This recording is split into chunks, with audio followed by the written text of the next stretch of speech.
At times, in our attempt to get well when we fall ill, or even in our day-to-day activity, we stay healthy, but we want to improve our quality of health. Sometimes things go wrong. Have you ever wondered what could be the reason? Or peradventure, you've even had to witness a colleague, a friend, a family member, a neighbor that things just go out of the way, things just go wrong with in his or her attempts at getting well and still healthy. Could it be that with these attempts, with this endeavor, there are mistakes that crop up? In this video, I'm going to share with us 7 very common mistakes that we'll do in our attempts at staying healthy. Number one, mistakes with seeking medical care. Most people prefer self-diagnosis, self-prescription, self-medication. They prefer to treat themselves until things get out of hand. This is very common. This is a very common mistake with seeking medical care. Again, late presentation to the hospital. People prefer to go late to the hospital when things has gotten out of hand. Seeking help from unqualified sources like neighbors, friends, colleagues, family members that are not healthcare professionals, that are not qualified healthcare providers. This is another common mistake in seeking medical care. Again, consulting the internet. Most people want to Google their symptoms, they want to consult the internet for their medical care without recourse to their doctor. It is not good to consult the internet, to Google it, to follow the prescription online without a recourse to your doctor. Not supplying your doctor with correct information is another very common mistake in seeking medical care. As much as possible, give the correct information to your doctor. Not following your doctor's prescription, advice on counsel is another common mistake in seeking medical care. This should not be the case. Not seeking a second opinion when needs be. Your doctor may not always be right. Sometimes you are not comfortable with the line of management of your doctor. Don't hesitate to seek a second opinion. Not undergoing a regular medical checkup. This is very, very common with us. As much as possible, annually or twice a year, we must undergo regular medical checkup. Number two is the no symptoms, no illness mentality. Most people will want to wait to experience a symptom, a full-blown disease or illness, or even complications that are debilitating before seeking medical care. We must note that most symptoms of chronic illnesses don't even show up until they've started to wreak havoc on one's health. We must remember that chronic illnesses like hypertension, for example, is called a silent killer because in most cases, by the time the first sign, the first announcement of hypertension, the first symptoms starts to show up in our body, it may have resulted in an irreversible complication, or the first symptom could even be sudden death. Number three is food mistakes, the mistakes we make with food. For example, not eating a healthy meal or balanced diet. This is very common, especially because of our contemporary lifestyle. Also, eating too much of refined carbs and added sugars. Over and over again, we know what the disadvantage or the side effects of this could be, especially tending towards obesity, cancers, and other non-communicable diseases. Eating too much of fast food, this also falls in line with eating too much of refined carbohydrates.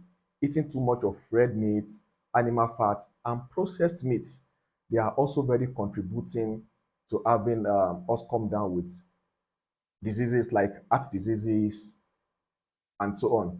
Not having enough portions of fresh fruits and vegetables, which are good sources of antioxidants, mineral elements that are healthy or that we can use to improve our immunity. Eating late at night is another common food mistake. Not drinking enough of water is another common mistake. Drinking too much of caffeinated and sugary beverages. This is another common food mistake. The call to action here is to eat healthy, drink healthy, and quit late night food. Number four is exercise mistakes. Mistakes that we do with exercise. For example, Most people don't exercise regularly at all.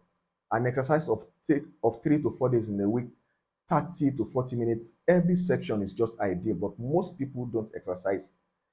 The idea also that you have to register at a gym before you can exercise is another exercise mistake that people tend to fall into.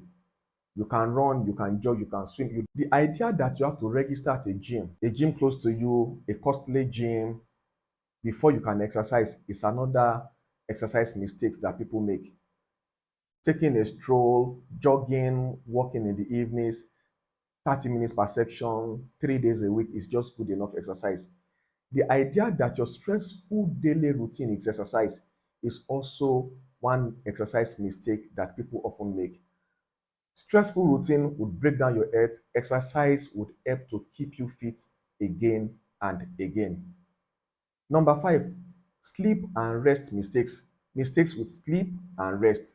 For example, not having adequate sleep. We need 6 to 7 hours of sleep every night. That is what is adequate for our health. Taking caffeinated drinks and other stimulants like energy drinks and cola nuts close to bedtime is another sleep and rest mistake that most people often do. These things won't allow you to have quality sleep. They won't allow you to wake up healthy and refreshed the following morning. Not putting off or putting away sources of distraction or disturbance before sleep. Not putting off your lights, putting your phone close to you, putting the TV on before you sleep. These things can distract you. These are sleep mistakes. Getting addicted to sleeping pills to help you fall asleep. For those who have poor sleep patterns, who have sleep disturbance, getting addicted to sleeping pills is a sleep mistake that people do.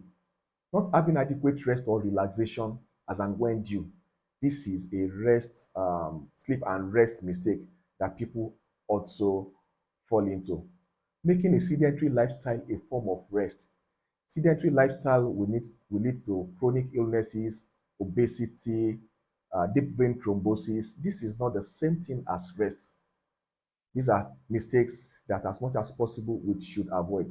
Number six, most people make mistakes with their mental health in an attempt to getting well and staying healthy. Mental health mistakes. For example, not attending to your mental health needs at all. Your mental health is part of your overall holistic health. We must attend to our mental health needs.